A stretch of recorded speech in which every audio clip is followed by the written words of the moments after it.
बिस्मिल्लाहिर्रहमानिर्रहीम। अस्सलाम वालेकुम। दुनिया न्यूज़ व्लॉग के साथ मैं मोहम्मद हसन रज़ा न्यूयॉर्क से आपकी खिदमत में हाजिर हूँ। न्यूयॉर्क के क्या माहौल है, इंतखाबी माहौल क्या है, और ख़ास तौर पे अमेरिका का जो इलेक्शन होने जा रहा है, सदारती इलेक्शन 2024, जो कि इंतहाई अहम करार दिया जा रहा है। यहाँ पर क्या मूव बनती दिखाई दे रही है, रियासतों की क्या सूरत हाल है, इस हवाले से हमारे साथ मौजूद हैं मारूफ सहाफ़ी जो है मोबिस सदीकी साहब, जो कि न्यूयॉर्क के और ख़ास तौर पे वाशिंगटन डीसी और नवाडा और दीगर स्टेट्स के हवाले से बड़ी गहरी रिसर्च भी रखते हैं और मामलात को बखूबी जानते भी हैं कि वहाँ पे मुस्लिम कम्युनिटी कहाँ स्टैंड करती है, और उसके साथ साथ कौन कौन से जो इंतखाबी मशहूर में जो दावे ऐलानात जो किए जाते हैं वो किस हद तक उस पर असरअंदाज होते हैं। और यहाँ पर हमारे साथ मौजूद है वकील अंसारी साहब, जो कि मारूफ सियासी जो है वो रहनुमा है, मामलात को बड़ा बखूबी जानते हैं, और ख़ास तौर पर जो डेमोक्रेटिक और रिपब्लिकन पार्टीज की जब इंतखाबी मंशूर की तैयारी होती है तो उनमें किन चीजों को मद्देनजर रखते हुए, मलहूज़े खातिर रखते हुए मामलात पर फोकस किया जाता है, ये बड़ा उस चीज को गहरी नजर से देखते हैं। और खास तौर पर इनको यह भी अंदाजा होता है कि जो सात रियासतें जिसे स्विंग रियासत कहा जाता है वो क्यों स्विंग है, उनको क्यों स्विंग रियासत कहलाया जाता है, और 2012 में, 16 में, 20 में उन्होंने क्या क्या किरदार अदा किया, वो भी हम इनसे जानेंगे। मोबिस सदीकी साहब, पहले आप फरमाइए कि क्या माहौल देख रहे हैं, क्या रियासतों में क्या आपको नजर आ रहा है कि कौन किसकी पोजीशन आगे है, और सर्वेज हमें क्या बताते हैं? देखिए, सर्वे तो ये ऐसा इलेक्शन है जिसमें सर्वे अप एंड डाउन हो रहे हैं। अगर हम सदारती इंतखाबात की बात करें, और देखिए जब हम सदारती इंतखाबात की बात करते हैं तो दीगर इंतखाबात भी यहाँ हो रहते हैं, जिसमें ऐवान के होते हैं, जिसमें सेनेट के होते हैं, कुछ गवर्नर्स के होते हैं, और किसी तरीके से जो है वो निचली नशस्तों के बल्दियाती भी होते हैं, रियासत के भी इंतखाबात हो रहे होते हैं। उनकी अलग अहमियत है और उनकी अलग सियासत है, और वो हर जगह जो है वो मुख्तलिफ तरीके से देखी जाती हैं। उसके अलावा जो शहरी सतह पे भी कुछ चीज़ें होती हैं, वो उसमें ये होती है कि यहाँ जो है कुछ फैसले अगर किए जाते हैं तो सिर्फ पार्लियामेंट के लोग नहीं करते, बल्कि आवाम से मशवरे करके उसके बाद उसको कानून बनाया जाता है, जिसको हम कहते हैं कि तजावीज़ लाई गई हैं। तो कुछ तजावीज़ के हवाले से यहाँ सूरत मैं आपको बताऊंगा, और कुछ सदारती इंतखाबात के हवाले से जो न्यूयॉर्क में है, यहाँ ज़्यादा बेहतर डेमोक्रेट ज़्यादा हैं, और लेकिन इस मरतबा थोड़ी सी तब्दीली नज़र आ रही है रिपब्लिकन की तरफ, डोनाल्ड ट्रंप की वजह से खास तौर पे, और ख़ानदानी जो वैल्यूज़ हैं, तो मुसलमान और पाकिस्तानी वोटर्स की अगर हम बात करते हैं तो खास तौर पे मैं देखता हूँ न्यूयॉर्क में जैसे अभी एक नया कानून बनाने की कोशिश की जा रही है, और एक तजवीज़ लाई गई है कि जो डिस्क्रिमिनेशन की जो शराइत है उसमें एक उन्होंने उम्र का भी ख़त्म कर दिया है, और उसका बराह रास्त ताल्लुक जो है वो ये है कि जो उम्र की भी डिस्क्रिमिनेशन नहीं होगी, यानी अगर आपको किसी बच्चे के हवाले से भी आप जो है वो फैसले उसको इख्तियार करने के देंगे, और उसका ये मतलब होगा कि अगर जो उसके पीछे हिडन एजेंडा है कि उसकी अगर जिन्स अगर तब्दील करना चाहें किसी प्राइमरी के बच्चे की और उसकी ख्वाहिश है, तो ना उसको टीचर्स को रोक सकता है और ना ही जो उसके पेरेंट्स को रोक सकता है। ये खतरनाक तजवीज़ है जिसके खिलाफ मुसलमान और पाकिस्तानी जा रहे हैं, और इसी तरीके से दीगर चीज़ें। लेकिन सदारती अगर हम इंतखाबात की बात करते हैं तो सदारती इंतखाबात में इस मरतबा जो पाकिस्तानियों का हम रुझान देख रहे हैं वो एक खास पस मंज़र, सियासी पस मंज़र पाकिस्तान में है। उस खास सियासी पस मंज़र की वजह से बड़ी हैरतंगेज तौर पर मैं जब अपने, आपको क्या लग रहा है कि पहले तो ये बताइए ना, किसका पलड़ा भारी है और क्यों? देखिए, अभी तक के जो कब्ल अज़ वक्त इंतखाबात है उसमें तो हम रियासतों में डोनाल्ड ट्रंप को ही आगे देख रहे हैं। जी, डोनाल्ड ट्रंप ही है, लेकिन जैसे वर्जीनिया में इंतखाबात में लगा था कि कैमला हैरिस है कि वहाँ ख़वातीन बाहर ज़्यादा निकली, तो इस वक्त देखिए किसी सब आखिर में बता रहा हूँ आपको, जो मेरा तजुर्बा है गुज़िश्ता 5-7 इलेक्शंस का, वो यही कहता है कि आखिर में जाके स्विंग स्टेट्स में ही इंपॉर्टेंट रोल प्ले करते हैं। लेकिन इसमें 3 से आते हैं ना, 3 रियासतें, जो कि नवाडा है, मिशिगन है और फ्लोरिडा में मिशिगन, ये टोटल 7 रियासतें। कहा जाता है कि 7 से ज्यादा 3 भारी पड़ जाती, बहुत ही भारी पड़ जाती। देखिए, उन रियासतों में यकीन तौर पर एक मुकाबला रहता है, और ये बड़ी, इसको हम टिल्ट कहते हैं कि बाद वो रियासतें, लेकिन उन रियासतों से ज़्यादा जो ख़तरा है वो ये नहीं है। मैं इसको इंटरनेशनल पस मंज़र में भी देखना चाहता हूँ कि अमेरिका में क्या हो रहा है। आपको जैसे पूरी दुनिया को मालूम है कि यहाँ जो इजरायली लॉबी है वो one of the best lobby and strongest lobby. दुनिया का कोई सदर, अमेरिका का सदर भी उसके ताबे होता है। तो उस लॉबी के तहत जो सब कुछ हो रहा है इस वक्त, ये हो रहा है कि डोनाल्ड ट्रंप साहब आगे हैं। डोनाल्ड ट्रंप साहब अगर इलेक्शन में हार जाते हैं तो इनको जेल होती है, आपको पता होना चाहिए, इज ए कन्विक्टेड। इसी तरह अब मैं जाता हूँ, नाथन याहू हार जाते हैं तो उनको भी जेल होती है, ही इज़ आल्सो कन्विक्टेड। तो मुश्किल ये हो रही है, जो आलमी सियासत के पंजर में इसको देख रहा हूँ कि इसको जीतना ही जीतना है रिपब्लिकन को, या जितने हम एक्सट्रीम राइट बोलते हैं, जिसको हम कहते हैं कंजर्वेटिव जो पार्टी है। तो इस पर्सन में ये देख रहा हूँ कि इस वक्त पूरी कोशिश ये हो रही है कि आईपैक जो है उसने पूरा जोर लगा रखा है, पूरा प्रोपेगेंडा चल रहा है, इसमें रशिया भी साथ दे रहा है। तो इस पर्सन में मैं देख रहा हूँ कि डोनाल्ड ट्रंप साहब की सूरत हाल बेहतर है, लेकिन अमेरिका के लिए बहुत ख़तरनाक है ये बात। लेकिन मोहम्मद सदीकी साहब, अभी हम जहाँ खड़े हैं यहाँ पे तो खुद एक रिपब्लिकन का बाकायदा डेमोक्रेटिक यहाँ पर जो है एक ऑफिस बनाया गया जहाँ पर वो तमाम भी कर रहे हैं, गेट टुगेदर भी कर रहे हैं ताकि अवाम तक रसाई दी जा सके। आपको क्या लग रहा है कि अवाम का झुकाव किन वजूहात की बिना पर डेमोक्रेटिक की तरफ है और किन वजूहात की तरफ रिपब्लिकन की तरफ है? देखिए, खासतौर पे अगर हम ये देखते हैं कि रिपब्लिकन की तरफ दो चीज़ें बहुत ज़्यादा हैं। एक तो जो इमिग्रेशन का इशू है और इमिग्रेंट्स का जो इशू है, और दूसरा जो है वो फैमिली वैल्यूज़ का जो इशू है। इमिग्रेंट्स का इशू जो है ना सबसे ज़्यादा खतरनाक ये कहा जाता है, जो गोरे इस लिहाज से देख रहे हैं वो, और ख़ासतौर पे इवन ये कि जो लीगल इमिग्रेंट्स हैं वो भी इस लिहाज से देख रहे हैं कि डेमोक्रेट के दौर में जो है वो जो इलीगल इमिग्रेंट्स हैं वो बहुत बड़े पैमाने पे आए, और ख़ासतौर पे न्यूयॉर्क में गली और सड़कों पे फैल रहे हैं, जराइम में इजाफा हुआ है। यानी जो वो इनको जिस तरीके से फैसिलिटेट किया जा रहा है, जिस तरह मिलियंस ऑफ डॉलर्स खर्च किए जा रहे हैं इलीगल इमिग्रेंट्स पे जो सरहदें क्रॉस करके आए बगैर पासपोर्ट और उसके, तो वो एक बहुत बड़ा एक सवालिया निशान है, जिसकी वजह से एक बहुत बड़ा टिल्ड जो है ना वो है इस तरफ है। दूसरी तरफ जो है ना ये जो इकोनॉमी का प्रॉब्लम है उसमें ये समझते हैं कि डोनाल्ड ट्रंप जो यहाँ जो समझने वाले हैं वो ये समझते हैं कि डोनाल्ड ट्रंप अमेरिका फर्स्ट का नारा लगाते हैं, जिस तरह हमारे यहाँ पाकिस्तान फर्स्ट का नारा लगा था, लेकिन हमारे यहाँ थोड़ा फेक था। लेकिन यहाँ असली बात है कि वो इवन ये कि बाद इंडियंस भी उनसे खौफजदा हैं कि इंडिया में जो जॉब्स जा रही हैं उसको भी वो रोकेंगे और अमेरिकन को जॉब देंगे। तो इस तरीके से जो आम आदमी है जो यहाँ रहने वाला है, जिसके मफादात यहाँ है, वो इसी तरीके से सोच रहा है। तीसरी चीज़ मैंने जो आपको बताया कि वो है फैमिली वैल्यूज़। अच्छा, हालांकि खुद वो एक रंगीले सदर के तौर पे जाने जाते हैं, लेकिन उसके बावजूद यहाँ फैमिली वैल्यूज़ की बात करते हैं। उन्होंने खुल के अबॉर्शन की मुखालफत की है, उन्होंने खुल के जो है ये जो गे और लेस्बियन कल्चर है और जो बच्चों की जो जिन्स को तब्दील करना है उसके खिलाफ उन्होंने खुल के बात की है। शराब के खिलाफ वो खुल के बात करते हैं। तो इस तरीके से जो फैमिली वैल्यूज़ हैं और वो उस बुनियाद पे बहुत बड़ी अक्सरियत जो है उनके साथ है। डेमोक्रेट का जो है, डेमोक्रेट का मामला हम ये देखते हैं कि ये इमिग्रेंट फ्री जो उनका माहौल है वो इमिग्रेंट से हमदर्दियाँ हैं, उसके बाद लिबरल हैं, आज़ादी है कुछ चीज़ों की, इनके अंदर वो पुरानी नफरतें नहीं है जो पॉजिटिव पॉइंट है। यानी अगर हम कंजर्वेटिव की बात करते हैं रिपब्लिकन में तो वहाँ इस्लाम दुश्मनी भी है, वहाँ बाद जगह यहूदी दुश्मनी भी पाई जाती है, लेकिन डेमोक्रेट के बारे में ये कि ओपन माइंडेड है और इसमें जो है वो हाथी के पाँव में सबका पाँव, तो सारे रंग और कलर और उसके लोग भी आ जाते हैं, मिजाज के लोग भी आते हैं। अमूमन इनको मुस्लिम दुश्मन या इमिग्रेंट दुश्मन नहीं समझा जाता। तो ये एक खास वजह ये भी है। वकील अंसारी साहब, ये फरमाएगा जब इंतखाबी मंशूर की तैयारी होती है तो मैं देख रहा था कुछ चीज़ें वही तालीम और उसके साथ साथ समाजी मामला और फिर जिसका कमला हारिस सोशलिज्म का मामला बुलंद करती हैं। डोनाल्ड ट्रंप साहब जो बताते हैं कि हम जो इमिग्रेंट्स की जिसा भी मोहम्मद सदीकी साहब बता रहे हैं वो उन पर फोकस करते हैं, वो कहते हैं कि हम सोशलिज्म पर ज़्यादा उनका वो एजेंडा नहीं है। तो अब ये जो इस दफ़ा का इंतखाबी मंशूर है उसमें क्या नया है? देखिए, पहली बात तो ये समझ लीजिए कि डोनाल्ड ट्रंप के बहुत ही नफीस इंसान है इस हवाले से कि वो हर वो चीज़ कहते हैं जो आवाम सुनना चाहती है। उनका कोई ताल्लुक नहीं था कभी इम्प्लीमेंटेशन की तरफ वो नहीं करते। देखिए, उनके 4 साल हमने देखे हैं, उनके 4 साल हमने देखे हैं, कुछ भी नहीं हुआ। मुश्किल उनको जो हिमायत हासिल है वो बड़ी चालाकी से, जो बाइबल बेल्ट का इलाका है, जो मजहबी रुझानात का इलाका है, वो उनकी असल वोटिंग बैंक है, उसके ऊपर वो काम करते हैं। वो इलाका वो है कि जो हमारे किसान और मजदूर, Bible belt white area, pure white area, जो बड़े शहरों से डरते हैं, जो बाहर से आने वालों से डरते हैं, जो मुसलमानों से डरते हैं, हर आदमी से डरते हैं, उनको वो यूज़ कर रहे होते हैं और उसकी बिना पे वोट मिल रहे होते हैं। लेकिन इस दफ़ा एक और बड़ी चालाकी हुई है, उन्होंने ये भी किया है कि इस तरीके से कुछ किया है कि उन्होंने मुसलमानों को भी डराया है, क्योंकि जो पॉलिसी इजराइल के साथ जो बाइडेन की रही है, यकीन तो किसी भी सदर की हो सकती है। जो बाइडेन की जो पॉलिसी रही है यकीन पर हम सबको मालूम है, इससे बदतर पॉलिसी इनकी रही है। ये वही शख्स है जिन्होंने प्रेसिडेंट होते हुए दारुल खिलाफा, जो अमेरिका का जो दारुल खिलाफा था, तिल अवीव से फ़लस्तीन में मुंतकिल कर दिया, यरूशलेम लेके चले गए। तो ये छुप के काम करते हैं और इन्हें ख़तरनाक काम करते हैं। ये ख़तरनाक मुसलमानों के लिए, ख़तरनाक अरबों के लिए, ख़तरनाक इमिग्रेंट्स के लिए, ख़तरनाक बाहर वालों के लिए। बड़ी सिंपल सी बात है। आपको याद है कि डोनाल्ड ट्रंप ने अपनी इंतखाबी कैंपेन में ये भी कहा कि एक स्टेट का, स्विंग स्टेट का एक जिक्र करते हुए कि वहाँ पर स्याह फार्म लोगों ने मुझे वोट नहीं दिया, जिसकी वजह से जो है वो सिचुएशन तब्दील हुई और मैं उनका शुक्रिया अदा करता हूँ कि अगर वोट देते तो शायद कोई हालात कुछ और होते।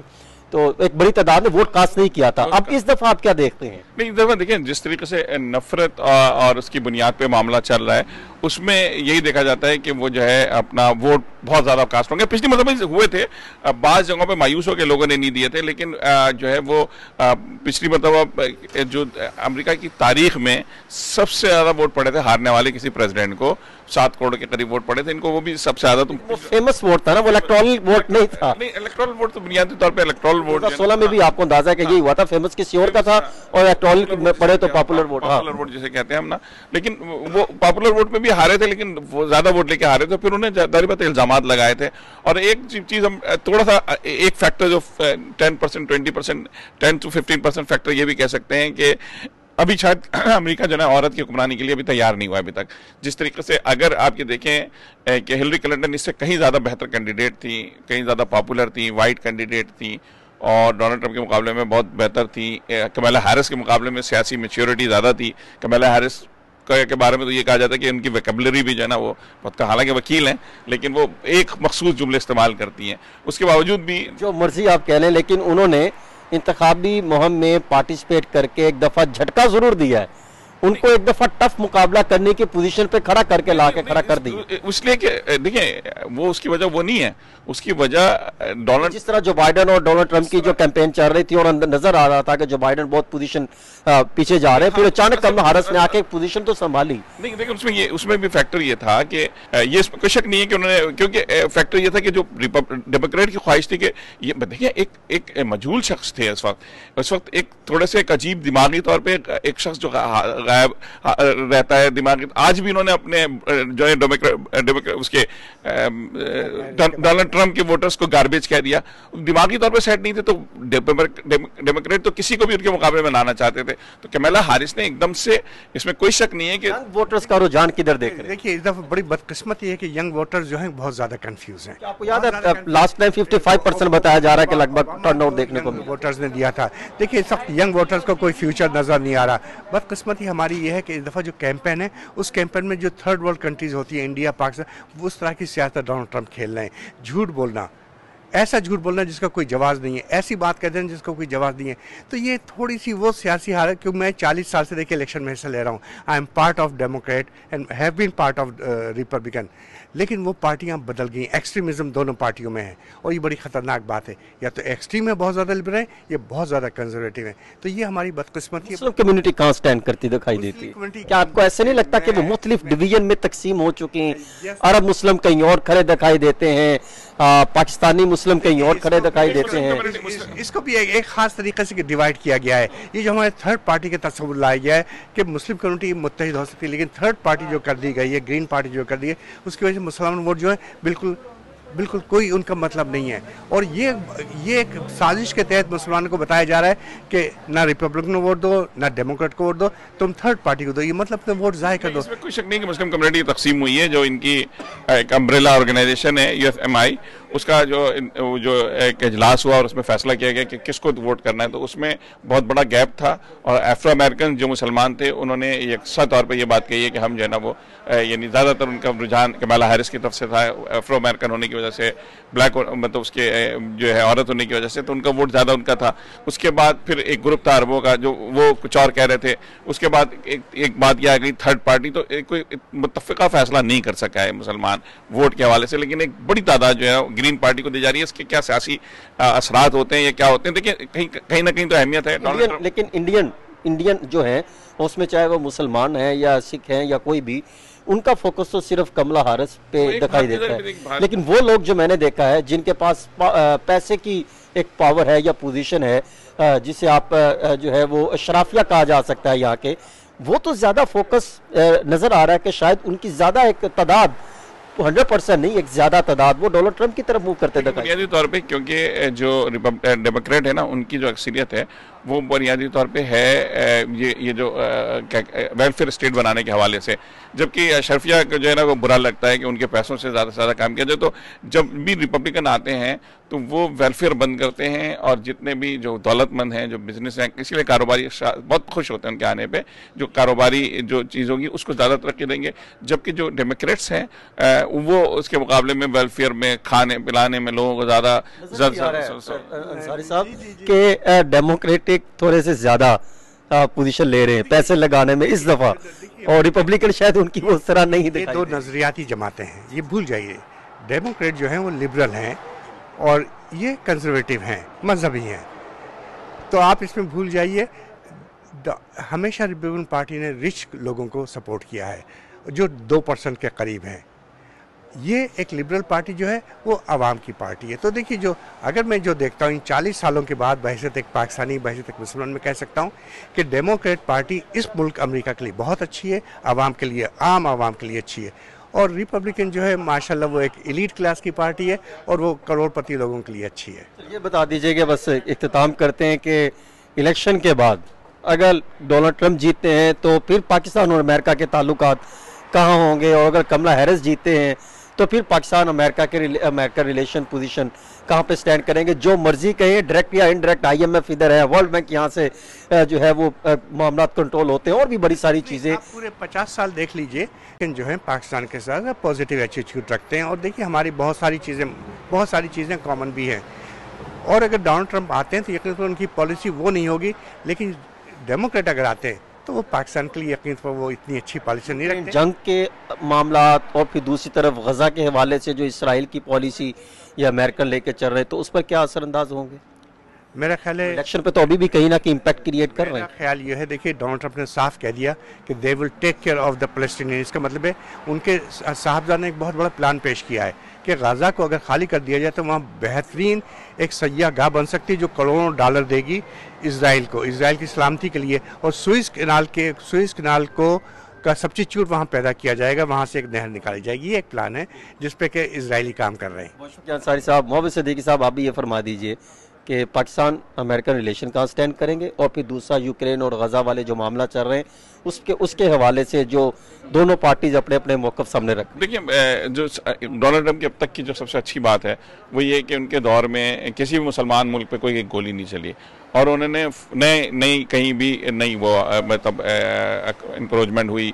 और जबकि अफगानिस्तान से जंग का जो खात्मे का या फौजी इनखला का भी उन्होंने ही मनसूबा पेश किया था, जो अब जो बाइडेन के दौर में पूरा हुआ, तो इस इम्प्लीमेंट हुआ। उसके बाद फिर जो एक जंग की सिचुएशन बन गई, वो जंग की सिचुएशन बनी भी है, तो उस लिहाज से वो कहते भी अभी भी उन्होंने बल्कि एक ट्वीट मुसलमानों के वाले से एक पोजीशन तो है ना मोविस भाई कि जो अफगानिस्तान से अमेरिकन फौजी इनखला के बाद जो उस स्टेट में, उस पूरे खित्ते में जो एक दहशतगर्दी की एक नई फिजा फैली है, जो खासतौर पर दीगर के साथ ममालिक, अब वो हमारे तो वो एक ऐसी पोजीशन तो बढ़ सकती है ना कि दोनों ममालिक को करीब लाया जा सके। ये पॉसिबिलिटी होती है। देखिए, ये भी है कि उस पर अगर वो कितनी सख्ती करते हैं। अभी डेमोक्रेट ने तो खुला छोड़ दिया है, और अफगानिस्तान से दहशतगर्दी पाकिस्तान में हो रही है, पाकिस्तान के अपने मसाइल हैं, और इसमें सोच सकता है फायदा कोई ना एक नुक्ता तो मौजूद है ना कि इस नुक्ते को लेके अमेरिका कहे कि हम आपको सपोर्ट करते हैं, इनके खिलाफ एक्शन करें, या कोई जो भी कोई मामला बिल्कुल हो सकता है, और अभी भी कोशिश किया जाए। लेकिन सबसे बढ़ के जो आम पाकिस्तानी, अगर हम बात करें अमेरिका में रहने वाले पाकिस्तानी, वो अपने सियासी पस मंजर में सोच रहे हैं। वो समझते हैं कि जब रोजगार मिलेगा, नहीं रोजगार नहीं मिलेगा। वो इस वक्त पाकिस्तानी सियासत में सोच रहे हैं कि डोनाल्ड ट्रंप आएगा तो जेल के फाटक टूटेंगे, तो वो जो है ना बड़ी तादाद ये सोच रही है। मैं बता रहा हूँ ना कि उसकी तरदीद महकमा जो वजारत खारजा है, US स्टेट, वो भी कर रहे हैं कि ऐसा कोई लेना देना नहीं है। वो तो आप इसलिए कि जो हमारे खोसा साहब हैं उन्होंने तो कह दिया कि नवंबर में छुड़वा देंगे वो, ठीक है ना। तो ये गलतफहमी हमारे जो लोग हैं ना, जैसे बेचारे हमारे मासूम लोग हैं, मुराद सईद कहते थे जब हुकूमत आएगी तो $1 बिलियन आएगा और गुर्बत मिट जाएगी। इसी तरीके से उनके जहन में ये कि वो लीडर आएगा तो उनका लीडर छूट जाएगा। तो वो एक गलतफहमी, उस गलतफहमी की बुनियाद पे भी पाकिस्तानी हो सकता है, पॉसिबिलिटी है। लेकिन ये कि पाकिस्तानी एक बड़ी तादाद जो है ना डोनाल्ड ट्रंप को, जो मेरा जो सर्वे है अपना, और मैंने जो बात की अपने टीवी के लिए, तो उसमें मुझे ये महसूस हुआ कि बहुत ज्यादा जो है वो पाकिस्तानी इस उम्मीद पे कि डोनाल्ड ट्रंप जो है ना वो ये काम करेंगे। उनको मईशत से भी इस वक्त उनका भी यकीन आ रहा है। तो मैं समझता हूँ कि देखिए किस हद तक मैं एक ही पैगाम दूंगा पाकिस्तान के लिए, पेवस्ता रहे शजर से उम्मीदें बाहर रख, इसके अलावा कुछ भी नहीं है। सिर्फ हमें उम्मीद है कि अल्लाह करे कि यहाँ के इलेक्शन जो है पॉजिटिव हों, इक़्तिदार मुंतकिल आसान तरीके से हो, ये की उम्मीद है। 7 रियासतों में कौन कौन सी रियासत को आप मजीद इम्पोर्टेंट करार दे रहे हैं? वही मिशिगन को ही जा रहा है इस वक्त, इन 7 में मिशिगन में है।